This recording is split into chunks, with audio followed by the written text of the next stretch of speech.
పిల్లలు స్కూల్ నుంచి రాగానే ఏదో ఒకటి తినటానికైతే ఖచ్చితంగా అడుగుతారు.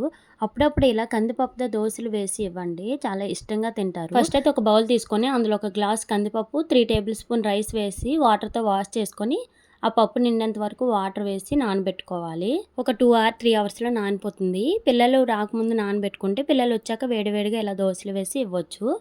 మిక్సీ జార్ తీసుకొని మనం నానబెట్టి పెట్టుకున్న పప్పును అందులో వేసుకొని ఒక ఆనియను, ఒక 4, 5 పచ్చిమిర్చి, అల్లం, కొత్తిమీర, కరివేపాకు, అలాగే జీలకర్ర, టేస్ట్‌కి సరిపడా సాల్ట్ వేసి కొంచెం వాటర్ వేసి మెత్తగా మిక్సీ పట్టుకోవాలి.